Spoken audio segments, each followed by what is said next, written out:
Good evening everyone. कैसे हैं सभी? कृषि पर्यवेक्षक है ना? अच्छी बात है।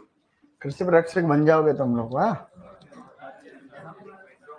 बन जाओगे बिल्कुल। ट्रेनिंग एंड प्रोनिंग पढ़ रहे थे और हमने कल प्रश्न पूछ लिया तुमसे, तो तुम्हारा भी मन थोड़ा ठीक हो गया। बीच बीच में पूछता रहूंगा, कभी भी पूछ लूंगा, मेरा मन होगा। ठीक है, तुम पढ़ रहे हो है ना? ठीक पढ़ रहे हो, संतुष्ट हूं मैं। लेकिन तुम खुद संतुष्ट होने चाहिए उस बात से, ठीक है? तभी बात बनेगी। हम ट्रेनिंग पढ़ रहे थे। ट्रेनिंग की 3 विधियां हैं: central leader system, open centre system, modified leader system. ये ट्रेनिंग की विधियां पढ़ रहे थे बेटा। इसी प्रकार से हमने और भी चीजें पढ़ी थी। अंगूर में ट्रेनिंग बोलो: head system, Kniffin system, telephone system, bower system. सबसे अच्छा कौन सा है? बावर सिस्टम। प्रोपिंग किस में करते हैं? केलन। स्टेकिंग किस में करते हैं? अच्छा, और मल्टी स्टेम सिस्टम किस में है? सोयाबीन में। अरे अनार में, सीताफल में और अंजीर में। इसके अलावा कॉर्डन सिस्टम और स्पेलियर सिस्टम किसमें था? एप्पल वगैरह। एक और होता है जिसको पता है क्या कहते हैं? नहीं, उसको कहते हैं टू आर्म निफिन सिस्टम। क्या कहते हैं? एक होता है टू आर्म निफिन सिस्टम। हाँ, मतलब 2 ही शाखाएं उसके जनरली रखी जाती हैं। और ये फेमस है कीवी फ्रूट। किसमें? तो कीवी फ्रूट की बेल आती है। तो जो कीवी फ्रूट होता है, बताओ कीवी फ्रूट का वैज्ञानिक नाम क्या होता है? बताया था ना एक दिन। बोलो, एक्टिनिडिया डेलिसियोसा। कीवी फ्रूट का नाम होता है एक्टिनिडिया डेलिसियोसा। क्या है? एक्टिनिडेसी कुल है। क्या है ये? कीवी फ्रूट है। तो कीवी फ्रूट के अंदर जैसे ये इसकी बेल है, तो एक इधर रखते हैं शाखा और एक इधर रखते हैं। इसको बोलते हैं टू आर्म निफिन सिस्टम। क्या कहते हैं गाइस? गुड। तो इस प्रकार से आपको, ये तो ट्रेनिंग की बात रही। अब हम बात करते हैं प्रूनिंग की। इसकी बात करते हैं। प्रूनिंग हम लोगों ने वैसे ही पढ़ना स्टार्ट कर लिया था पहले। नहीं, प्रूनिंग की स्पेलिंग तो तुमको आती ही नहीं। ऐसे है प्रूनिंग। क्या है गाइस? प्रूनिंग जो होती है, ये प्रूनिंग का मतलब होता है अच्छी और गुणवत्तापूर्ण उपज प्राप्त करने के लिए पौधे की काट छांट करना। यही प्रूनिंग होती है। शाबाश। तो इसमें हम लोग क्या करते हैं? इसकी 2 विधियां हैं। कितनी है? अगर आपको कोई बोले कि भाई इसकी कितनी विधियां हैं, तो 2 विधियां हैं गाइस। एक विधि तो प्रूनिंग की है जिसको कहते हैं थिनिंग आउट। क्या कहते हैं? मैं अंग्रेजी में लिख रहा हूं, डरना मत, ठीक है ना? ऐसे, क्योंकि ये फेमस शब्द है इसके लिए। एक तो है थिनिंग आउट और एक इसमें है हेडिंग बैक। क्या है गाइस? हम इसी को हिंदी में लिख लेंगे। इसको हेडिंग बैक को हेडिंग बैक कर देना। जैसे कोई शब्द है, हिंदी अंग्रेजी, वो तो अंग्रेजी वाली तो तुम्हें आती है। जैसे कोई शब्द लिखा है मैंने, जैसे मैंने इसको लिख दिया थिनिंग, थिनिंग आउट। क्या लिखा है यहाँ पर? Thinning out. ये है हिंदी। अरे इसको अंग्रेजी वो थिनिंग आउट। क्या है ये? वो नहीं करता क्या? Thinning out. ये अंग्रेजी, ये हिंदी। भाई फर्क कुछ भी नहीं है, समझो। तो वही फर्क है भाई। इसको हिंदी में लिख दिया तो हिंदी में हुआ नहीं है, ठीक है ना? तो thinning out and heading back, 2 ही विधियां इसकी मुख्य रूप से है। इनका मतलब समझते हैं। चलो, कोई भी प्लांट है, ठीक है, कोई भी पौधा है, इस पौधे के ऊपर खूब सारी शाखाएं आती है, हमेशा आती है पौधे के ऊपर, इस तरह का है। अब आप जब भी ट्रेनिंग करो चाहे प्रूनिंग करो, ट्रेनिंग को चलो मैंने पीछे छोड़ दिया, अभी प्रूनिंग की बात कर लेते खाली। प्रूनिंग करोगे तो पौधे को काटोगे तो सही। प्रूनिंग करते तो पौधे काट छाट करें। अगर पौधे की या किसी शाखा की शीर्ष शाखा को काट रहे हैं, मतलब पौधे के या तो किसी शीर्ष भाग को काट रहे हैं या किसी शाखा के शीर्ष भाग को काट रहे हैं। शीर्ष को हम वैसे हेड कहते हैं। क्या कहते हैं? तो शीर्ष शाखाओं को काटना क्या कहलाता है? Heading back. और पूरी शाखा को ही निपटा दिया, ये लो, पूरी शाखा को काटने को हम क्या बोलते हैं? Thinning out. तो इसके लिए हम कहते हैं कि भाई सेलेक्टिव, मतलब चयन करके, 4 शाखाएं, एक शाखा का चयन करके उसको काट दें। तो चयनात्मक रूप से पौधे की पूर्ण रूप से हम लोग शाखा को काटते हैं, उसे हम क्या कहते हैं? Thinning out. मतलब selective and complete removal of branch. अंग्रेजी में क्या कहते हैं इसको? Selective and complete removal of branch, double में प्रश्न है, थिनिंग आउट नहीं है तो खाली थिनिंग आ सकता है। मेरी बात को समझे?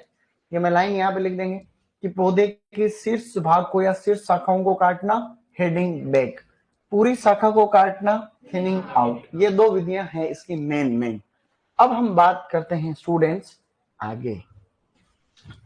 अब कुछ उदाहरण क्या है गाइस, अब कुछ इसके एग्जाम्पल के बात कर रहे हैं कौन कौन से पौधों में फेमस है प्रूनिंग। ठीक है, एक प्रूनिंग होती है उसको कहते हैं हेवी प्रूनिंग। क्या कहते हैं? Heavy pruning. हेवी प्रूनिंग का मतलब होता है कठोर प्रूनिंग। क्या कह सकते हो इसको आप? हालांकि कठोर वगैरह कोई शब्द आता नहीं है, कठोर प्रूनिंग या हेवी प्रूनिंग मतलब पौधे की जरूरत ज्यादा ही काट छांट करना। हेवी का मतलब बहुत ज्यादा काट छांट करना, पौधे को बिल्कुल निपटा देना। हेवी का मतलब क्या है? पौधे को पूरा निपटा देना। ये जैसे कि की जाती है फालसा। किसमें की जाती है? फालसा में पौधे को बहुत काटा जाता है। ये दिसंबर महीने में करते हैं। कब करते हैं बेटा? दिसंबर महीने में फालसे में फेमस। एक है बेर में। किसमें? बेर में भी हेवी प्रूनिंग की जाती है अप्रैल मई महीने में। कौन से महीने में? अप्रैल मई।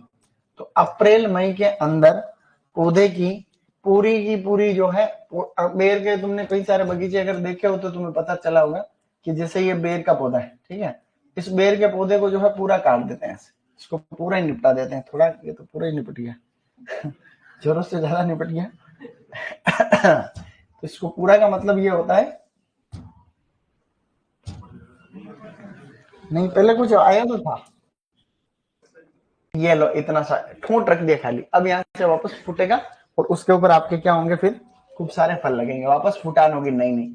बेर की खासियत है कि बेर में हमेशा फलन नई शाखाओं पे होता है। ठीक है, तो प्रश्न आएगा कि बेर में प्रूनिंग कब करते हैं? अप्रैल मई। दोनों में से एक ही महीना दे रखा हो ऑप्शन का, तो कब करोगे? मई महीने को ज्यादा अपने को प्राथमिकता देनी रहती है। शाबाश। अब एक तो हेवी प्रूनिंग हो गई, दूसरी प्रूनिंग होती है जड़ों की काट छांट करना, रूट प्रूनिंग। क्या होती है गाइस? रूट प्रूनिंग किसमें की जाती है बताओ? नींबू वर्गीय फलों में। किसमें करते हैं? सिट्रस में की जाती है, जनरली दिसंबर जनवरी महीने में। कब करते हैं गाइस? तो ये इस प्रकार से आपको जो है थोड़ी थोड़ी बातें ध्यान रखनी। क्या तुमको पता रहेगी ये बातें? सुपरवाइजर में आया हुआ क्वेश्चन है, सुपरवाइजर 2024 यूनिवर्सिटी के पेपर में, कि जड़ों की काट छांट किसमें फेमस है? सिट्रस के अंदर फेमस है। ऐसा अपने को ध्यान रखना। एक प्रूनिंग होती है जिसको हम लोग कहते हैं लीफ प्रूनिंग। क्या कहते हैं गाइस? पत्तियों की काट छांट करने को क्या कहते हैं अपन? जिसमें पत्तियों की संख्या को बहुत अच्छे खासे तरीके से कम कर देते हैं। ये खजूर में करते हैं। किसमें करते हैं? खजूर के अंदर ये की जाती है और ये जून महीने में की जाती है। कब करते हैं? ये अपने को थोड़ा, खजूर के अंदर क्या पत्तियां बहुत आती है, खजूर में एंड पत्तियां आती है, तो उसमें क्या जैसे ही फिर फ्रूटिंग होती है, जैसे खजूर में, भाई खजूर में शाखाएं तो है नहीं जो शाखाओं को काट लो। खजूर में शाखा आती है क्या? खजूर में तो पत्ती आती है, तो अनशन पत्तियां आती है। अब इसमें जो है बंच निकलता है, जैसे ये अंगूर के, एक खजूर के गुच्छे निकल रहे हैं, तो वो पत्तियां इतनी रहती है कि निकल ही नहीं पाता गुच्छा। तो इसलिए क्या है कि पत्तियों को हम क्या करते हैं? हटाते हैं। कितनी पत्तियां रखते हैं हम लोग? जो है 75 से 100 पत्तियां रखते हैं, बाकी सबको काट देते हैं। कोई पूछे भी उपयुक्त पत्तियां कितनी रखी जाती है, तो 75 से 100 पत्तियां रखते हैं, बाकी सबको क्या करते हैं अपन? काट देते हैं। इसे हम लोग कहते हैं लीफ प्रूनिंग। अब हम आगे बढ़ रहे हैं, अब अंगूर की बात करेंगे। किसकी करेंगे? अब अंगूर की बात करने जा रहे हैं, विशेषकर अंगूर। अब हम बात कर रहे हैं गाइस अंगूर। ठीक है, अंगूर के अंदर, अंगूर की खेती एक तो उत्तर भारत में फेमस है और एक दक्षिण भारत में, एक तो उत्तर में और एक दक्षिण में। अंगूर की खेती एक तो फेमस है उत्तर भारत में, बहुत कम होती है उत्तर भारत में अंगूर की खेती, दक्षिण भारत में ही ज्यादा होती है। तो अंगूर की खेती एक तो है उत्तर भारत और एक क्या है गाइस? दक्षिण भारत। उत्तर भारत में अंगूर के पौधे की प्रकृति पतझड़ी होती है। कैसी होती है? पत्तियां झड़ती है और तब उसमें जो है हम काट छांट करते हैं। तो उत्तर भारत में दिसंबर जनवरी में काट छांट की जाती है। कब की जाती है? तो अंगूर की खास भी है, बोलो अंगूर में उत्तर भारत में बज गया डीजे। उत्तर भारत में बज गया, अंगूर को छोड़ो, ऐसे याद रखो, क्योंकि अंगूर में खास है। अंगूर में प्रश्न आएगा कि अंगूर में उत्तर भारत में कब की जाती है, तो डीजे बज गया, मतलब क्या हो गया? दिसंबर जनवरी। दक्षिण भारत में 2 बार की जाती है, एक तो ए और एक ओ। आप बड़े होकर के क्या बनना चाहते हो, जैसे एओ क्या बनना चाहते हैं, तो एक बार तो की जाती है अप्रैल में, कब करते हैं, और एक की जाती है अक्टूबर में, अप्रैल में और अक्टूबर में। प्रश्न यहीं तक काम हो गया, अब आपको कुछ याद नहीं रखना है, ठीक है। आगे जो भी एक्स्ट्रा चीजें बताऊंगा सारी। अंगूर में दक्षिण भारत में प्रूनिंग कब करते हैं, अप्रैल अक्टूबर। ऑप्शन आया अप्रैल, अक्टूबर, जनवरी, ए और बी दोनों। हाँ, ये क्वेश्चन अभी 2 बार आ गया, ठीक है। ये एक तो पीजी के पेपर में आ गया, एक टीए के एग्जाम में आ गया, भाई ये कब करते हैं, तो ये आपको दोनों ही बातें याद रखनी, और इनके नाम सहित याद रखनी हो। तो इसमें की जाती है बैकवर्ड प्रूनिंग। क्या करते हैं गाइस, बोलो बैकवर्ड प्रूनिंग। बैकवर्ड का मतलब होता है कि एक तरीके से पुरानी पुरानी मतलब पीछे वाली शाखाओं को हटाना, जिसको हम लोग फाउंडेशन प्रूनिंग के नाम से जानते हैं। क्या कहते हैं हम, फाउंडेशन प्रूनिंग। अब फाउंडेशन प्रूनिंग से क्या समझते हैं हम लोग, पीछे वाली शाखाओं को काटते हैं, अभी बता रहा हूं। और इसका मतलब होता है फॉरवर्ड प्रूनिंग। क्या होता है, इसको कहते हैं फॉरवर्ड प्रूनिंग, या इसको कहते हैं फ्रूट प्रूनिंग। क्या कहते हैं गाइस, तो 2 बार हम लोग इसके अंदर करते हैं प्रूनिंग। दक्षिण भारत में अंगूर में 2 बार प्रूनिंग की जाती है, एक तो अप्रैल में, एक अक्टूबर में। अप्रैल में की जाने वाली को हम लोग कहते हैं बैकवर्ड प्रूनिंग। क्या कहते हैं, तो याद रखना हो तो ए बी, ए बी कैसे याद रखोगे, ए बी, अप्रैल में बैकवर्ड, अप्रैल में बैकवर्ड। अंगूर के अंदर जैसे ये पौधा है, अंगूर के अंदर ये प्राथमिक शाखा है, ये द्वितीयक शाखा है। अब इसके ऊपर शूट निकलते हैं जिनको हम कैन कहते हैं। अब इसके ऊपर माना कि 10 शाखाएं आ रही है, तो 10 को हम रख नहीं सकते, 10 शाखाओं को थोड़ी रखेंगे, जगह ही नहीं होती। तो हम क्या करें, जगह है भी सही तो नहीं रखेंगे, अगर अपने को अच्छा फलन चाहिए तो कम। तो ये एक तरीके से आधार तैयार कर रहे हैं अपन, क्या कर रहे हैं, आधार और फाउंडेशन तैयार कर रहे हैं। इसको इन शाखाओं में जो 10 शाखाएं आ रही थी उनमें से 5 ही रखी खाली, तो ये बैकवर्ड प्रूनिंग होगी। इसके ऊपर जो भी कलिकाएं आएंगी, जहां पे फल लगेंगे, उनको भी अपने को आवश्यकता अनुसार रखना। अब जिसके ऊपर मान लो ये इस पे खूब सारी कलिकाएं अब आने वाली, छोट छोट छोट छोट जो है कलिकाएं अब आने, तो उनमें भी ज्यादा भीड़ नहीं हो, और उसमें जो हल्के हल्के हल्के हल्के हम काट छाट करते रहते हैं। तो आगे वाली प्रूनिंग को हम क्या कहते हैं, फॉरवर्ड प्रूनिंग, और पीछे वाले को बैकवर्ड प्रूनिंग। टाइम ज्यादा इंपोर्टेंट है। उत्तर भारत में कितनी बार करते हैं, एक क्या कब करते हैं, दक्षिण भारत में कितनी बार, कब कब, एओ याद रह जाएगा। क्या कोई खास बात थी, हेवी प्रूनिंग यानी बहुत ज्यादा प्रूनिंग, फालसा में दिसंबर में, बेर में अप्रैल मई में, जड़ों की काट छांट करना सिट्रस में, और पत्तियों की काट छांट करना खजूर में। क्या कोई खास बात थी। अब थोड़ी सी हम महत्वपूर्ण शब्दावली की चर्चा कर रहे हैं, किसकी कर रहे हैं, कुछ प्रूनिंग से जुड़ी हुई महत्वपूर्ण शब्दावली, ठीक है। इस शब्दावली के अंदर कुछ खास खास शब्द हैं जो कि आप सभी को ध्यान रखने चाहिए। क्या तुमको ध्यान रहेंगे गाइस, देखते हैं क्या होता है इधर।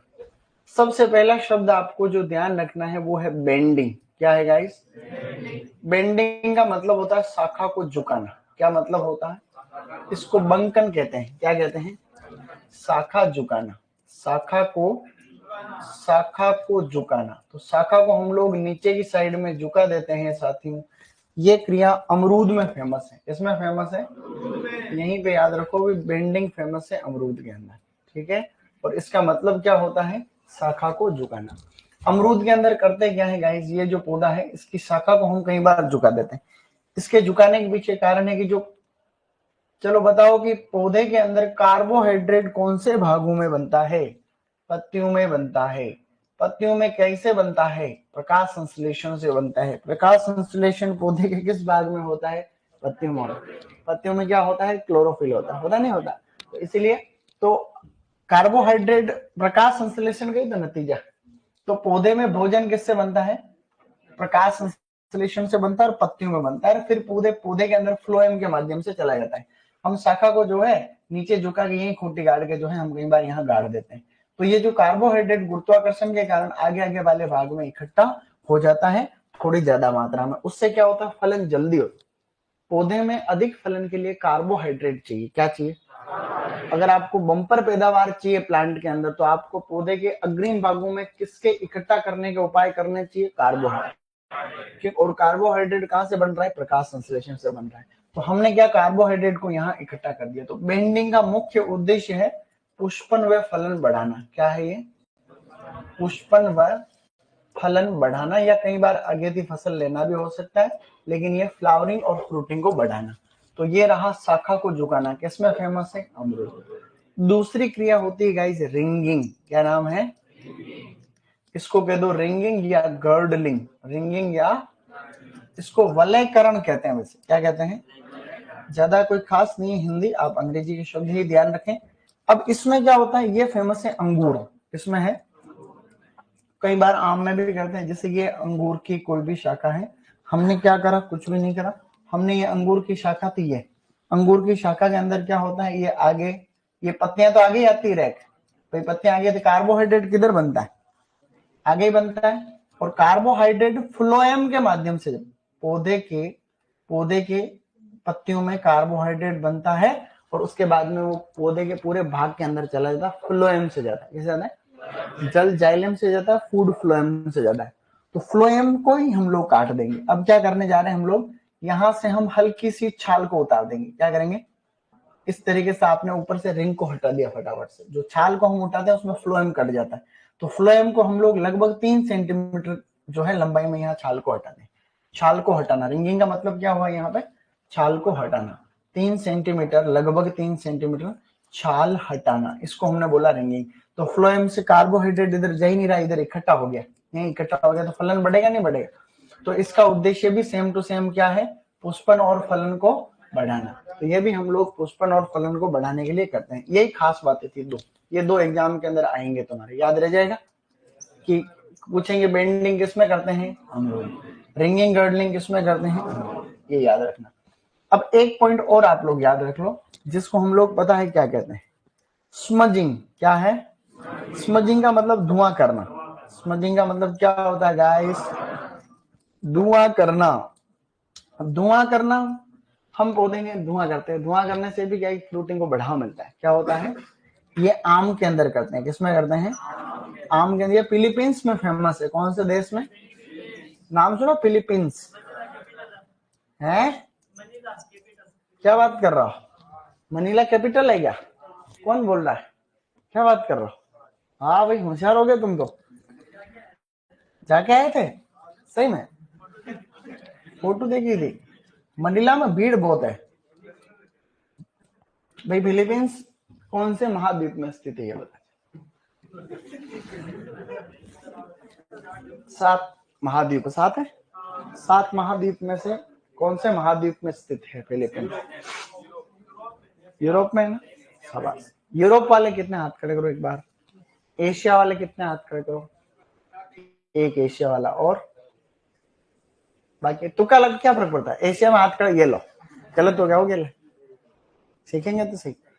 एशिया में किधर है? एशिया में ही है। तो मनीला को रटो मत, नक्शा याद करो धरती का, वर्ल्ड का मैप याद करो। धरती खत्म हो, ये एशिया है। क्या है ये? ये भारत है। ये भारत है। क्या है भाई? म्यांमार, नीचे Thailand, Cambodia, Laos, Vietnam. Vietnam के बाद में समंदर है। समंदर के उस पार क्या है? फिलीपींस। पानी के अंदर है, जापान के नीचे। जापान के नीचे क्या है? फिलीपींस। ठीक है। फिलीपींस में मनीला। मनीला में दुनिया में सबसे ज्यादा पॉपुलेशन डेंसिटी, भीड़ बहुत है मनीला के अंदर। जैसे राजस्थान की पॉपुलेशन डेंसिटी है 200 लोग। कितने हैं? 200 लोग पर स्क्वायर किलोमीटर राजस्थान की जनसंख्या घनत्व। वहां पे है 30,000। कितनी? 30,000 लोग पर स्क्वायर किलोमीटर के अंदर है। कहां पर? मनीला। उन तो दिल्ली के अंदर भी है 10,000 वगैरह, 10,000 13,000, कोई नई बात नहीं। अपने तो पूरा राजस्थान की बात। उत्तर प्रदेश की 800, उत्तर प्रदेश के 800 लोग पर स्क्वायर किलोमीटर। तो वहां पर भीड़ बहुत ज्यादा है। इसका उद्देश्य भी क्या है गाइस? इसका उद्देश्य भी पुष्पन और फलन को बढ़ाना। अभी एक क्वेश्चन आया प्री पीजी के अंदर हॉर्टिकल्चर में। प्री पीजी हॉर्टिकल्चर में प्रश्न आया कि स्मजिंग का क्या उद्देश्य है? फ्लावरिंग को बढ़ाना। क्या उद्देश्य है? पुष्पन को बढ़ाना। इसका मतलब पुष्पन फलन बढ़ाना, इसका मतलब भी पुष्पन और फलन को बढ़ाना। अब ये मेन शब्द 3 थे। अब मैं कुछ एक्स्ट्रा शब्द आपको और बताने की कोशिश कर रहा हूं। एक शब्द है गाइस स्कर्टिंग। क्या है? एक स्कर्टिंग शब्द है।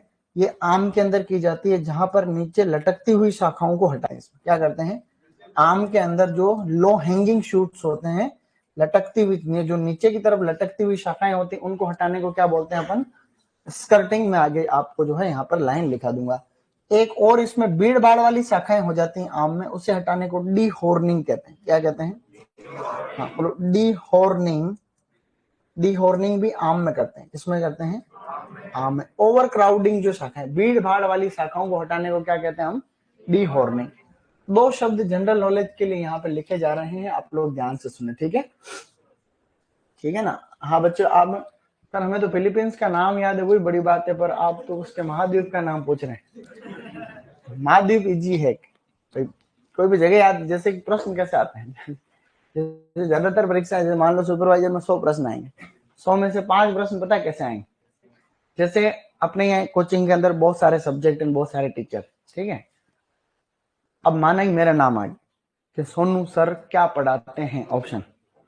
अब मैं हॉर्टिकल्चर पढ़ाता हूँ, लेकिन ऑप्शन कैसे आएगा? केमिस्ट्री, फिजिक्स, बायोलॉजी, कृषि विज्ञान। तो क्या करोगे? कृषि विज्ञान करना पड़ेगा। ऐसे क्वेश्चन उसमें भी आएंगे, सही नहीं है? तो इतने सरल सरल क्वेश्चन आएंगे 5-7, तो जो कि आप लोगों को करने पड़ेंगे। दो शब्द और याद रखना, एक तो है नोचिंग। क्या है बेटा? नोचिंग। और एक है, अरे यार नोचिंग मैंने गलत लिखा है तुमको क्या बता रहे बोलो नोचिंग। इस बार सही लिखा कि नहीं लिखा पता नहीं। एक होता निकिंग। क्या है? निकिल नहीं, निकिंग। क्या है? नोचिंग और निकिंग। अब ये कितना सरल तरीके से याद, दोनों अंजीर में करते हैं। किसमें करते हैं? ये भी अंजीर में करते हैं और ये भी अंजीर में करते हैं। इन दोनों का मतलब बहुत साफ है। देखो, एक तो रही ये पौधा है, मान लो इस पौधे के ऊपर कोई भी ये शाखा है, और एक ये वही पौधा है, उसके ऊपर भी वापस क्या है? ये दो यहाँ पर शाखाएं हमें दे रखी। नोचिंग का मतलब होता है कि शाखा के ऊपर की साइड छोटा सा हम लोग ये टुकड़ा निकाल देते हैं यहाँ से लकड़ी का। यहाँ से क्या करेंगे? हल्का सा चिप निकाल देंगे पूरी। इस चिप से क्या होता है? जैसे कार्बोहाइड्रेट आता है ऊपर से, तो कार्बोहाइड्रेट शाखा को मिलता है ना, तो फलन अच्छा होता है। लेकिन हम इसको हटा देंगे तो फिर पोषक तत्व और पानी तो यहाँ से खूब आएगा, लेकिन उसमें कार्बोहाइड्रेट नहीं आएगा। तो इसकी वानस्पतिक वृद्धि बढ़ती है शाखा की। क्या होता है? तो इसका जो उद्देश्य है वो है शाखा की वानस्पतिक वृद्धि, शाखा की वानस्पतिक वृद्धि को बढ़ाना।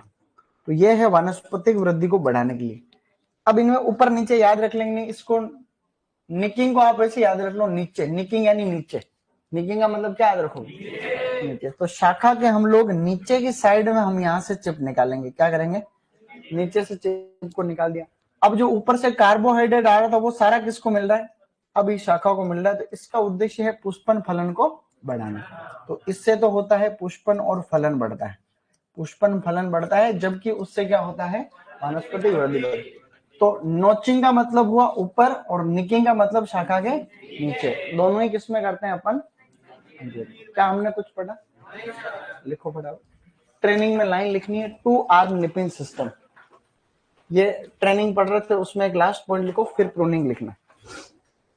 कल आपने जो ट्रेनिंग की विधियां लिखी थी उसमें आगे।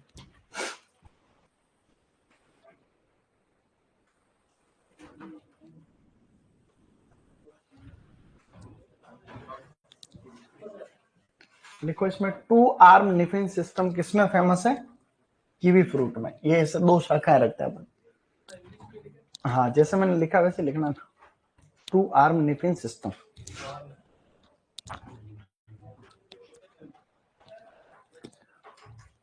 हिंदी इंग्लिश वाली तो बात दिमाग से निकाल ही दो, क्योंकि वो खाली तुम्हारा डर मात्र है, ऐसा कुछ नहीं। और मैं बता दूंगा, हर चीज को समझाऊंगा, फिर क्या है की टेंशन। इसका कोई हिंदी में नाम है ही नहीं। इसको मैं अगर 2 आर्म लिख दूंगा, इसको लिख दूंगा 2 आर्म निपिंग सिस्टम, तो वो हिंदी थोड़ी हुई। तो थोड़ा बहुत तो सीखोगे ना, नहीं तो सीखने के लिए आए हो तो ऐसे ही रहोगे क्या? कीवी फ्रूट में करते हैं 2 आर्म निपिंग सिस्टम, ठीक है, गुड। उसके बाद में लिखो प्रूनिंग। उसके बाद में लिखो प्रूनिंग।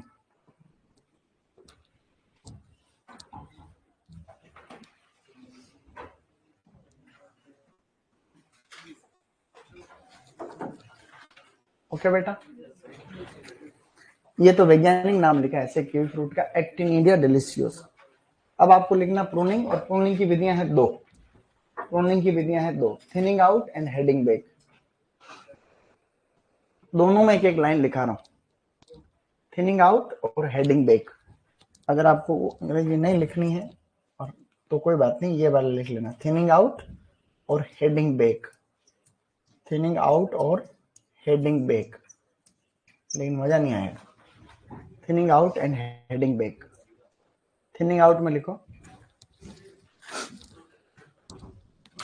तुम्हें भी आ जाएगा भले, क्षणिक मजा तुम्हें आ जाएगा, क्षणिक, कम समय के लिए मजा आ जाएगा, लंबे समय के लिए नहीं आए। लिखो इसमें, थिनिंग आउट में लिखो, देखो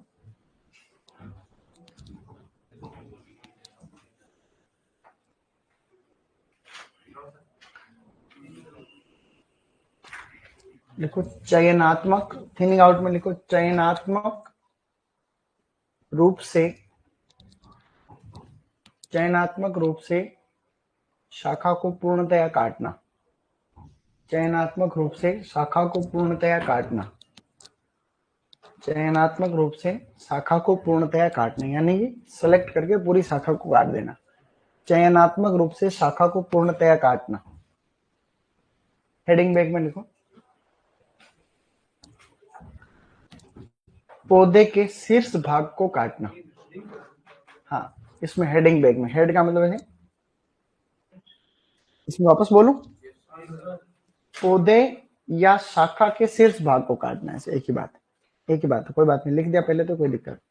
पौधे या शाखा के शीर्ष भाग को काटना, ठीक है, पौधे या शाखा के शीर्ष भाग को काटना, heading back. Double M question आ रखा, थिनिंग आउट किसे कहते हैं, ठीक है, जो ये इसी तरीके से प्रश्न तुम्हारे भी आते हैं, घबराते नहीं है। ओके गाइस, शाबाश। अब ऐसे लिखना जैसे लिखा हुआ बोर्ड। अब प्रूनिंग के उदाहरण लिख लो फटाफट। हाँ, एक तरीके से प्रूनिंग जिन जिन में फेमस है प्रूनिंग, वो हमने कर ली,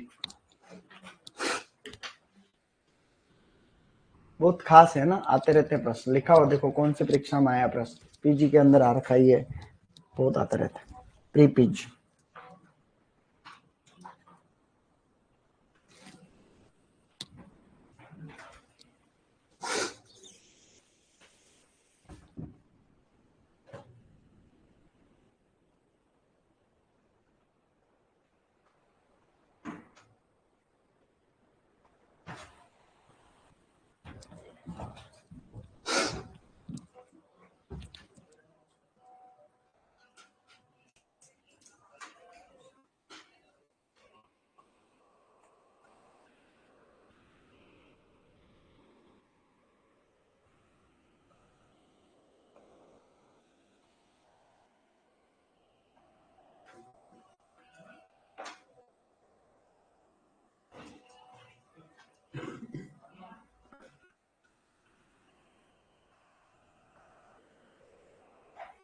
ओके, अच्छा अभी शुरू क्या किया तुमने?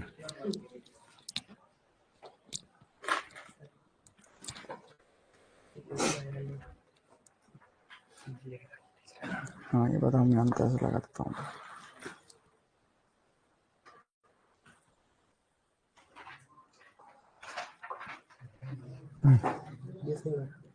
यही होगा, इसको बोलते हैं वैक्सिंग। मोम को क्या बोलते हैं? इसका उद्देश्य होता है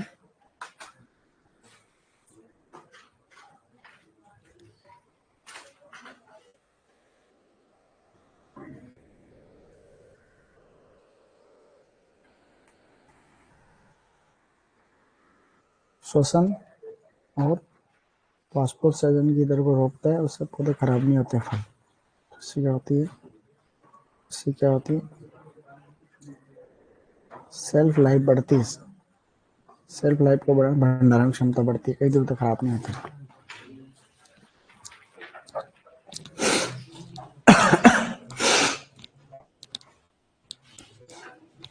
ओके बेटा, बैकवर्ड लिखा है ना, बैकवर्ड और फॉरवर्ड, कम दिख रहा है तो मैं बोल रहा हूं बैकवर्ड फॉरवर्ड। ये जो माइक पहले चू चू बोलता था, वो कहीं ना कहीं पिन ही खराब थी, सही नहीं? उस पिन खराब होने के चक्कर में धपा दिया उस, नहीं?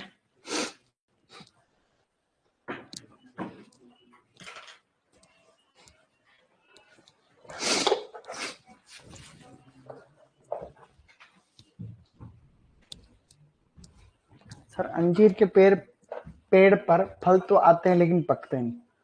फल अभी नहीं पकेंगे, देखो अंजीर में फल पकते हैं बारिश के टाइम, ठीक है? तो उसका टाइम है, पकते हैं फल, क्यों नहीं पकेंगे, सब पक जाएंगे मस्त।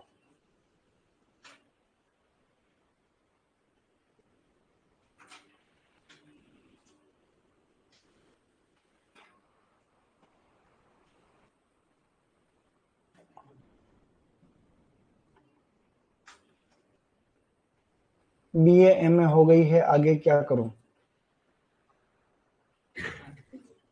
बीएड करो, बीएड, और सुपरवाइजर की तैयारी तो कर ही रहा हो भाई। बीए एमए हो गई तो बीएड करो, और क्या? जो भी बीए के बाद में एमए करता वो डिस्टर्ब होता दिमाग से, तुमने कर रखी, हालांकि तुम डिस्टर्ब नहीं हो। बीए के बाद में एमए कौन करता? बीएड करनी चाहिए। बीए के बाद में डायरेक्ट एमए कौन करता? कोई नहीं करता, कुछ एक होते हैं विरले, नहीं भाई। बीए कर दिया आपने, तो बीए के बाद में तो आप लोगों को जो है, बीए के बाद तो बीएड करनी चाहिए।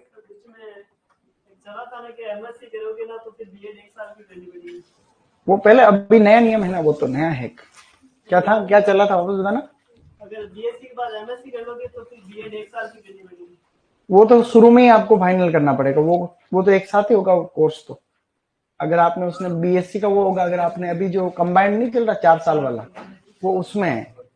अगर आपने 12वीं के बाद में बीए प्लस बीएड मिक्स कर ली तो फिर बाद में दिक्कत कम आती, यूं फिर तो बीएड होगी, फिर तो एमए की समस्या बाद में खत्म। तो अगर किसी व्यक्ति ने बीए प्लस बीएड साथ में कर ली 4 साल की, फिर तो वो रेट का सेकंड ग्रेड का पेपर तो दे ही पा रहा ना। अब पता नहीं एमएससी वालों तुम क्या कह रहे हो।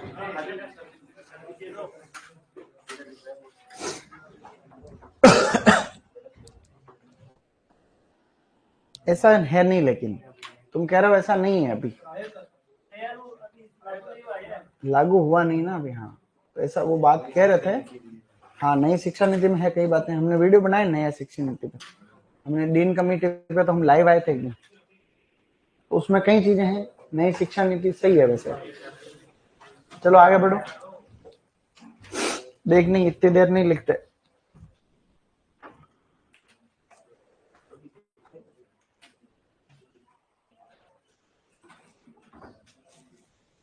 सिट्रस के आगे लिखा दिसंबर जनवरी।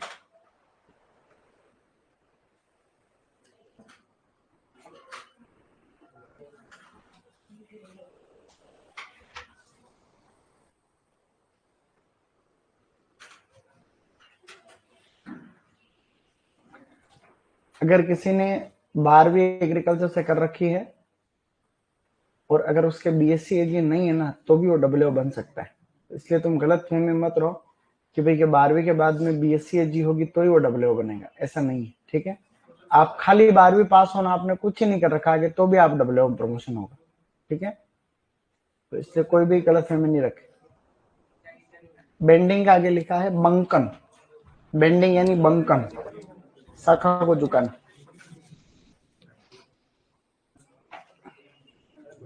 ऊपर वाली तीनों क्रियाओं का आगे उद्देश्य है पुष्पन और फलन को बढ़ाना।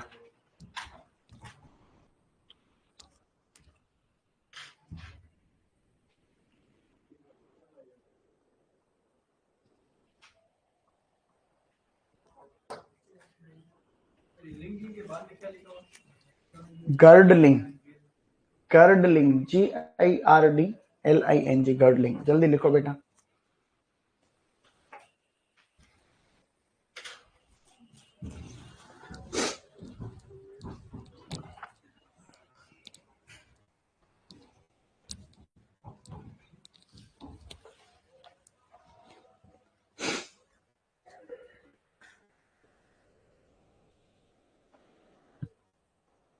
सर सॉन्ग सुना दो ना। तुम सॉन्ग सुना दो ना कह रहे हो, तुम कौन से कॉलेज में हो सॉन्ग सुनने वाले? कॉलेज कौन सा तुम्हारा? अभी कॉलेज में हो कौन से हमारे स्टूडेंट के था पहले जो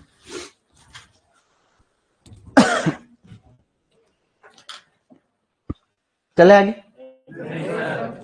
स्कर्टिंग में लाइन लिखनी है, फटाफट लिखो स्कर्टिंग में। स्कर्टिंग में लिखो फटाफट। तीनों का उद्देश्य सेम है, ठीक है। पुष्पन फलन को बढ़ाना, पुष्पन फलन को बढ़ाना, पुष्पन फलन को बढ़ाना। गुड।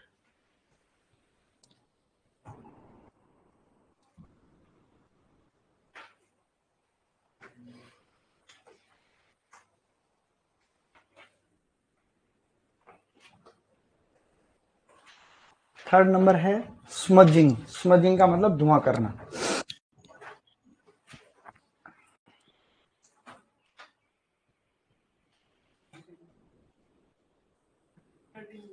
स्कर्टिंग में लाइन लिखना है,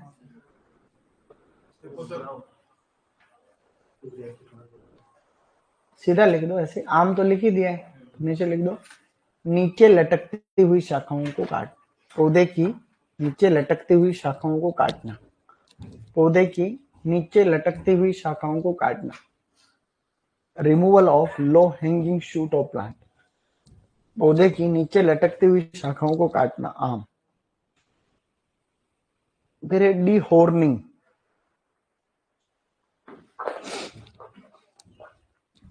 डीहोर्निंग, डीहोर्निंग में लिखो फिर।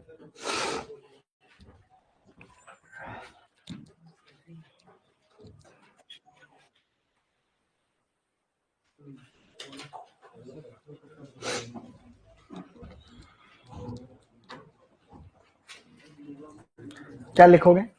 डीहोर्निंग में लिखो भीड़ भाड़ वाली शाखाओं को हटाना। भीड़ भाड़ का मतलब ओवर क्राउडिंग। हाँ, रगड़ती हुई शाखाओं या भीड़ भाड़ लिख दो, कोई बात। Removal of over crowding branches. भीड़ भाड़ वाली शाखाओं को हटाना। भीड़ भाड़ वाली शाखाओं को हटाना।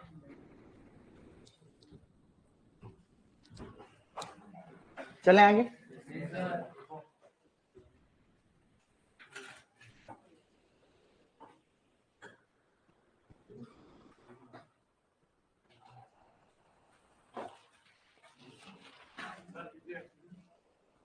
पांच सेकेंड और।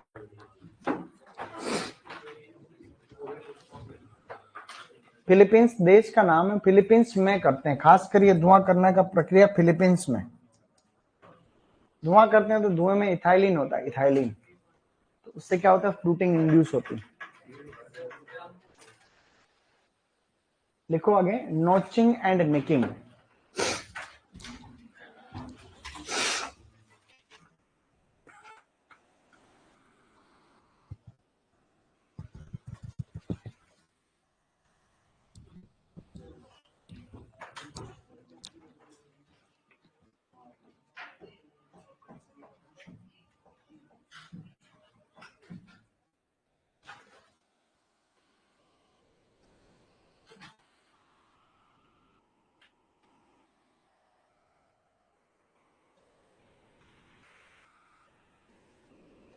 नोचिंग का मतलब है वनस्पतिक वृद्धि, उद्देश्य है वनस्पतिक वृद्धि को बढ़ाना। उसका उद्देश्य होता है पुष्पन और फलन को बढ़ाना।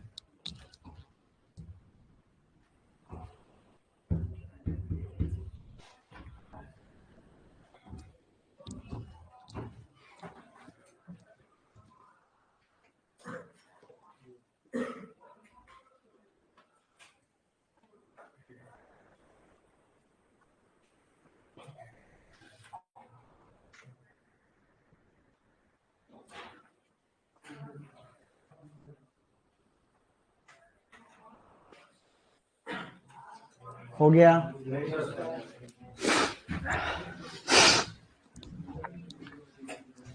अब लिखोगे नया टॉपिक। नया टॉपिक लिखेंगे पादप वृद्धि नियामक। टॉपिक डालेंगे पादप वृद्धि नियामक, प्लांट ग्रोथ रेगुलेटर्स।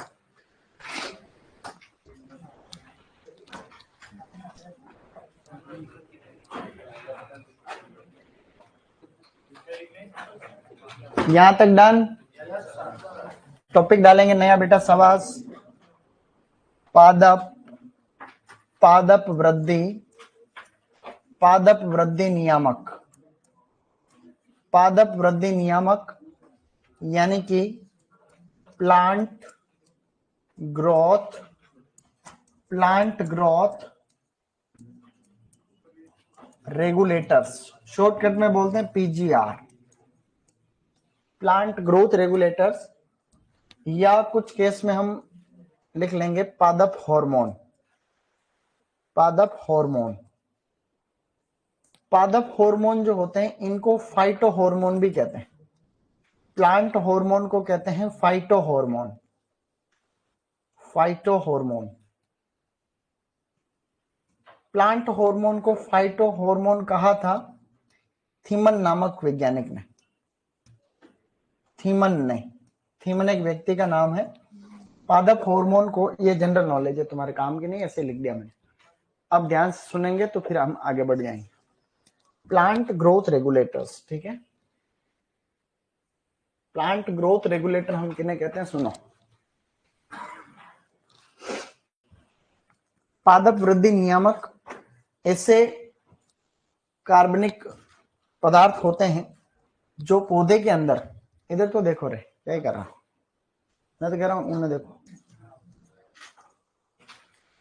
पादप वृद्धि नियामक ऐसे कार्बनिक पदार्थ होते हैं या ऐसे रसायन होते हैं जो पौधे के अंदर सिंथेसाइज होते हैं, उनको तो बोलते हैं प्लांट हार्मोन। पौधे के अंदर भी हो सकते हैं, बाहर लैब में भी सिंथेसाइज हो सकते हैं। पौधे के अंदर होते हैं उनको हम क्या कहते हैं, प्लांट हार्मोन। बाकी वृद्धि नियामक जो होते हैं वो लैब में भी हम लोग संश्लेषित कर सकते हैं, कोई रसायन भी हो सकता है। तो पादप वृद्धि नियामक ऐसे हार्मोन या रसायन होते हैं जो बहुत ही कम मात्रा के अंदर पौधे की वृद्धि को प्रभावित करते हैं। हार्मोन जो होते हैं वो प्लांट के अंदर जनरली सिंथेसाइज होते हैं, जनरली प्लांट के अंदर सिंथेसाइज होते हैं और एक जगह पे बन गए, वहां से पूरे पौधे के अंदर जाते हैं, वृद्धि को प्रभावित करते हैं बहुत कम मात्रा। तो पादप वृद्धि नियामक ऐसे कार्बनिक पदार्थ होते हैं जो बहुत ही कम मात्रा में पौधे की वृद्धि को, जो है वृद्धि और विकास को प्रभावित करते हैं। प्रभावित करने का मतलब बढ़ा देते हैं या घटा देते हैं। तो मोटे मोटे पादप हार्मोन दो प्रकार के होते हैं। कितने प्रकार के होते हैं, दो प्रकार के होते हैं गाइस। एक तो वृद्धि को बढ़ाने वाले, कौन से होते हैं, वृद्धि बढ़ाने वाले। बताओ अंग्रेजी में क्या कहते हैं, इनको कहते हैं ग्रोथ प्रमोटर्स। क्या कहते हैं गाइस, ग्रोथ प्रमोटर्स, प्रमोटर्स। और एक होते हैं वृद्धि को घटाने वाले, वृद्धि क्या कहते हैं, घटाने वाले को क्या कहेंगे, ग्रोथ इनहिबिटर्स। क्या कहते हैं गाइस, ग्रोथ इनहिबिटर्स, इनहिबिटर्स। यानी ये ग्रोथ को क्या कर देते हैं, इनहिबिट कर देते हैं। इनहिबिट का मतलब होता है घटाना।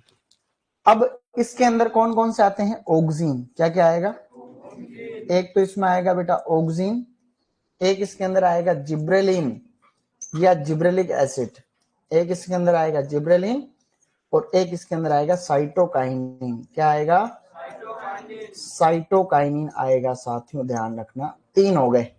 इधर कौन कौन से आएंगे, हम से कैसे मिलेंगे यार। एक इसके अंदर है एब्सिसिक एसिड। क्या है, एक तो इसमें आएगा एब्सिसिक एसिड और एक इसके अंदर आएगा इथाइलिन। क्या आएगा बेटा, तो ये इस तरीके से जो है इथाइलिन, ये दो प्रकार के होते हैं।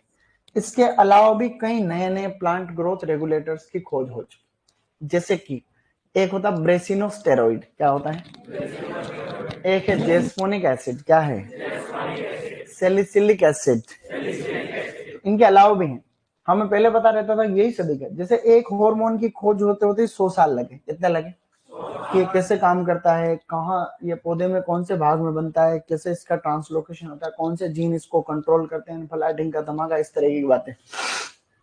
मैं आपको इस दिन वो बात नहीं बता रहा था क्या, एकांतर फलन वाली, कि भाई गेहूं का जो ड्वार्फ गेहूं बनाया है, हम बात करते हैं एक दिन कि नॉर्मन इबोर लोग ने उस जीन को कंट्रोल किया।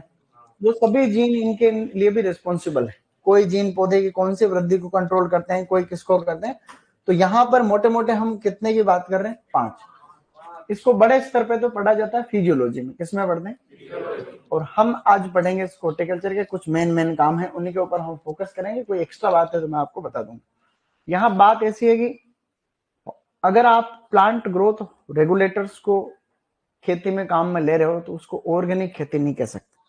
ऑर्गेनिक फार्मिंग के अंदर रसायन कोई भी काम में नहीं आता है, ना तो कोई उसके अंदर फर्टिलाइजर काम में आता है। जनरली जो रासायनिक फर्टिलाइजर यूरिया डीएपी वगैरह, उसके अंदर कोई कीटनाशी भी काम में नहीं आता, उसमें कोई प्लांट ग्रोथ रेगुलेटर भी काम में नहीं आता है। ऑर्गेनिक फार्मिंग के अंदर इनको भी हम लोग जनरली काम में नहीं लेते हैं। एक थोड़ा सा ये लिख लो फिर आगे बढ़ते हैं। 1 मिनट। 2 प्रकार के हैं, कोई भी आ सकता है। निम्न में से कौन सा पादप वृद्धि नियामक जो है वो वृद्धि बढ़ाने वाला नहीं है? 3 ऑप्शन वो आगे, एक इसमें सारे।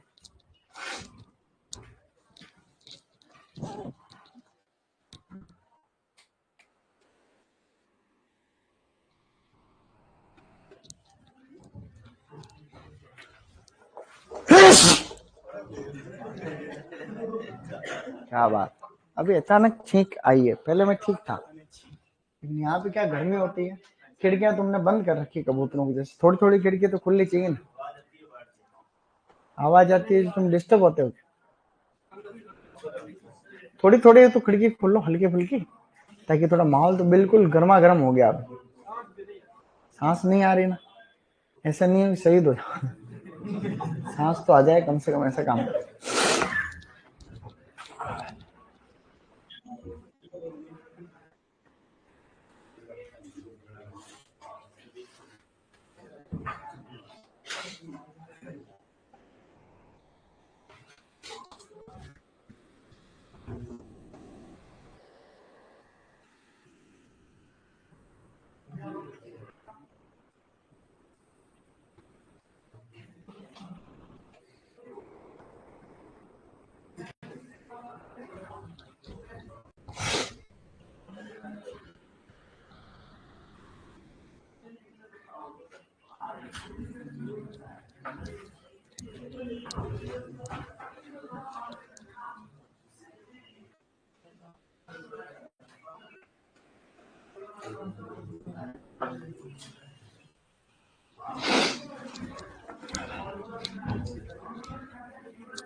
डन।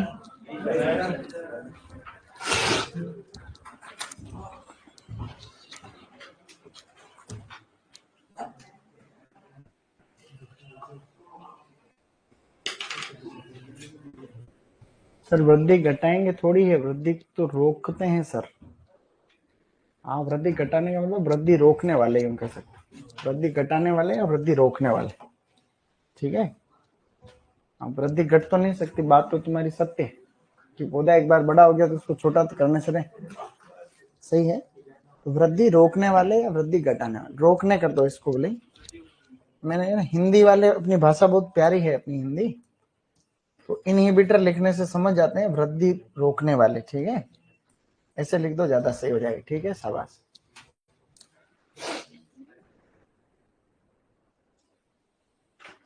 सर पशुपालन की क्लास कब लगेगी? पहले पशुपालन पढ़ लो तुम। जिब्रेलिन्स, जिब्रेलिक एसिड है, क्या कह रहे हैं? जिब्रेलिन ही तो लिखा है। G3 नहीं, G3 वो तो पढ़ेंगे तब बताऊंगा ना। G3 है जिब्रेलिक एसिड। G3 बोलते नहीं है सर, जिब्रेलिक एसिड काफी सारे हैं प्लांट के अंदर। लगभग 130 प्रकार के जिब्रेलिक एसिड की खोज होगी अभी तक। G1 2 3 4 5 130, Ga130 तक। तो G3 ज्यादा काम में आता है। जो सबसे एक्टिव फॉर्म है जो जनरली काम में आती है वो G3 है, इसलिए मैंने यहाँ जिब्रेलिन लिख दिया सीधा ही, क्योंकि जिब्रेलिन के अंदर बहुत सारे जिब्रेलिक एसिड। क्या हमने अभी तक कुछ पढ़ा? अब पहला हम पढ़ने की कोशिश में है, उसका नाम है ऑक्सीन। क्या है गाइस? पहला पढ़ेंगे बेटा ऑक्सीन। ऑक्सीन इन सब की खोज हुई थी, उन सब बारे में हम बात नहीं करेंगे, बहुत लंबी चौड़ी इनकी हिस्ट्री रहती है, अपने सिलेबस का हिस्सा भी नहीं वो। इसकी खोज का जो श्रेय जाता है ऑक्सीन का। ऑक्सीन पहला प्लांट हार्मोन है, फर्स्ट डिस्कवर्ड प्लांट हार्मोन, पहला पादप हार्मोन है। इसकी खोज करी थी F.W. वेंट ने। किसने करी थी गाइस? एफडब्ल्यू वेंट को जो है इसके खोज का श्रेय जाता है। हालांकि कई वैज्ञानिकों ने जो है इससे पहले एक प्रयोग किया था, बॉयसन जेनसन। किसने किया था? बॉयसन जेनसन ने प्रयोग किया था। उसके बाद में एक साइंटिस्ट था, पाल नाम था उसका, क्या था? PAAL, पाल। इसके बाद में जो काम किया था फ्रिज वेंट ने किया था, एफडब्ल्यू वेंट ने। तो कई प्रकार के प्रयोग हुए और बाद में ये पता चला कि यार ये जो सब्सटेंस है ये ऑक्सीजन है। पौधे के अंदर ये बातें ऑक्सीजन के कारण हो रही है। तो वो पूरी इसकी जो है हिस्ट्री रही थी। पौधे के अंदर ऑक्सीजन बनने से पहले एक कंपाउंड बनता है, उसको हम पूर्वक कहते हैं। क्या कहते हैं? पूर्वक कहते हैं। मतलब ऑक्सीजन बनेगा उससे पहले प्लांट में उसका पूर्वक बनेगा, उसको कहते हैं ट्रिप्टोफेन। क्या कहते हैं? तो इसके अंदर जो ऑक्सीजन का पूर्वक है ट्रिप्टोफेन अमीनो एसिड। क्या है गाइस? Tryptophan amino acid. और ट्रिप्टोफेन के संश्लेषण के लिए जिंक की आवश्यकता होती है। किसकी होती है? जिंक आवश्यक। मैं वापस बता रहा हूँ, ऑक्सीजन जो होता है उसका पूर्वक पौधे में कौन सा बनता है? ट्रिप्टोफेन। और ट्रिप्टोफेन के संश्लेषण के लिए कौन सा पोषक तत्व इंपॉर्टेंट है? जिंक इंपॉर्टेंट है। अब यहाँ पर ऑक्सीजन जो होता है दो प्रकार का है। कितने प्रकार के ऑक्सीजन होते हैं? दो प्रकार के ऑक्सीजन है, प्राकृतिक और कृत्रिम। क्या है गाइस? एक तो प्राकृतिक ऑक्सीजन जो पौधे के अंदर बनता है, और बाकी वैसे ही ऑक्सीजन जो है हमने लैब के अंदर जो है संश्लेषित कर लिए हैं, उनको हम कृत्रिम कहते हैं या संश्लेषित कहते हैं। क्या कहते हैं? कृत्रिम ऑक्सीजन या संश्लेषित। तो प्राकृतिक में तो एक ही है मेन, इंडोल एसिटिक एसिड। क्या है? अच्छा, कृत्रिम के अंदर है इंडोल ब्यूटायरिक एसिड। क्या है? Naphthalene acetic acid. 2,4-D, 2,4,5-T। ये सारे के सारे कैसे हैं? कृत्रिम और संश्लेषित। बस ये लिखना आपने लास्ट, ये लास्ट है, 10-20 सेकंड में लिख लो इसको।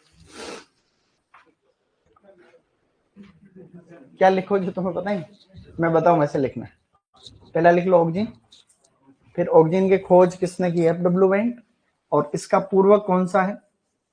ट्रिप्टोफेन अमीनो अम्ल होता है, वो इसका पूर्वक है। और उसके लिए कौन सा पोषक तत्व आवश्यक है? लिखो जिंक आवश्यक।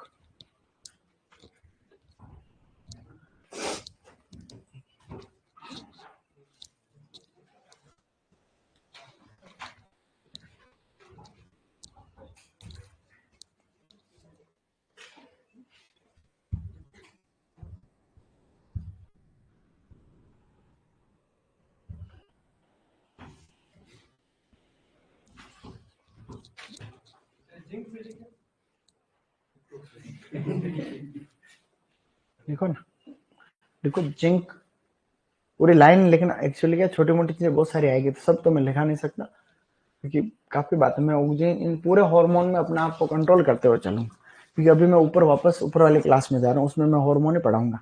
तो उसमें बहुत सारी चीजें हैं तुम्हारे नियम, सही नहीं? और वो सब अगर तुम्हें बताने लगे तो कई बाजे बजेंगे फिर, कि वो अंग्रेजी में होती वो क्लास, ऊपर वाले इंग्लिश मीडियम है। PG का तो इंग्लिश मीडियम ही है, तो उसकी हिंदी होती नहीं। लेकिन फिर भी मैं तुम्हें जो बताऊंगा वो प्रश्न आएंगे एग्जाम मैं जो कह रहा हूँ वो प्रश्न एग्जाम में आएंगे, ध्यान रखना।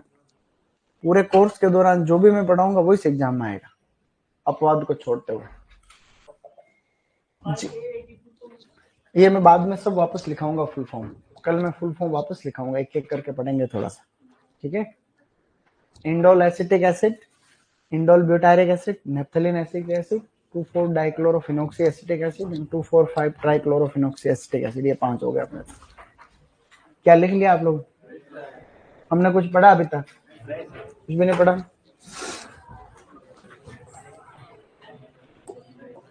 मैं इसको सेव कर रहा हूं, तब तक छूट रहा है तो लिखते रहो।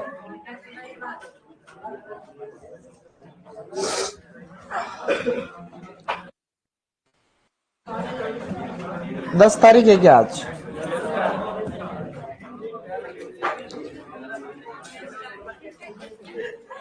क्या हमने कुछ पढ़ा अभी तक?